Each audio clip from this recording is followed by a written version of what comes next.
आज हम लोग जानेंगे तिर्यक रेखा के बारे में, अंतःकोण के बारे में, बाह्य कोण के बारे में, एकांतर कोण के बारे में और संगत कोण के बारे में, शीर्षाभिमुख कोण के बारे में। तो सबसे पहले तिर्यक रेखा के बारे में जानेंगे। दो समानांतर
दो समानांतर रेखाओं को जब कोई रेखा काटती है तो उस रेखा को तिर्यक रेखा कहते हैं।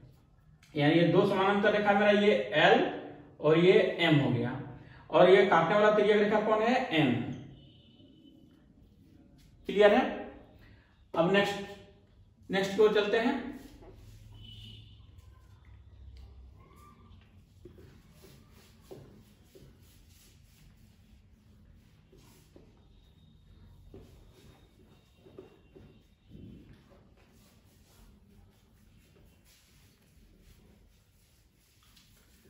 अब जानेंगे अंतःकोण के बारे में। दो समानांतर रेखा है L और M, ये तिर्यक रेखा मेरा N है।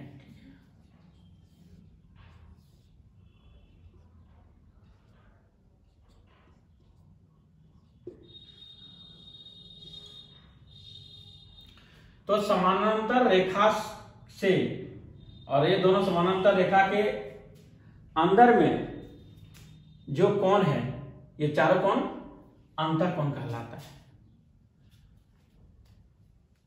ठीक,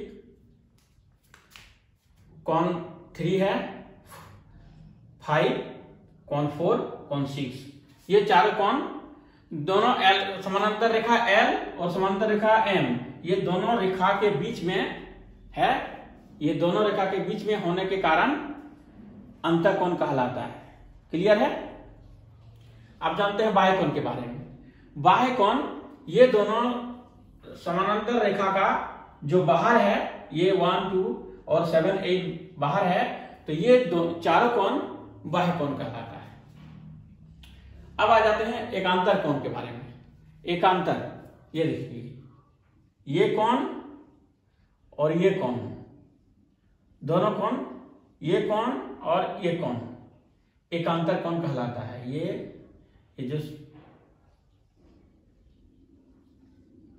ये कोण और ये कोण एकांतर कोण कहलाता है। एकांतर कोण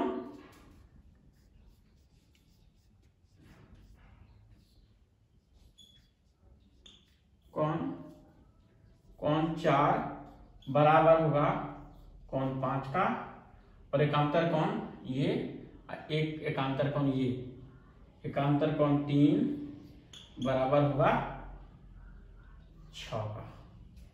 ठीक है?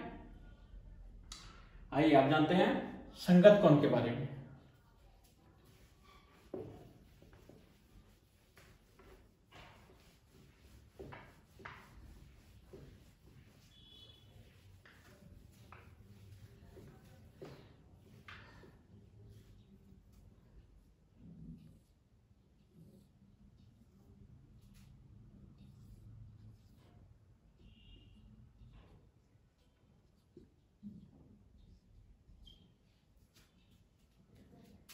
इस रेखा का L M, ये रेखा जो L है इसके ऊपर में 1 है और रेखा एम, इस रेखा के ऊपर में एम है, तो 1 और 5 जो है संगत कोण कहलाता है। संगत कोण 1 बराबर होगा 5 का। और इस लाइन इस तरफ चलते हैं,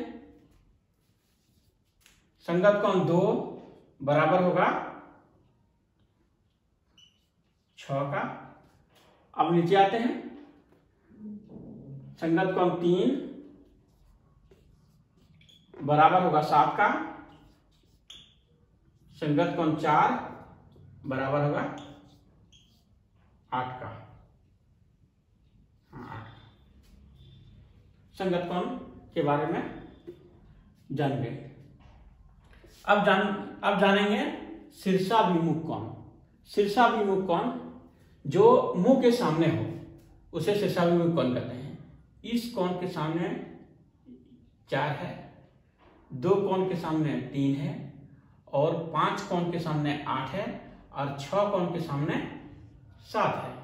ये जो सामने सामने का जो मुख के सामने कोण को शीर्षाभिमुख कोण कहते हैं। ये आप इतना चीज आप जान गए।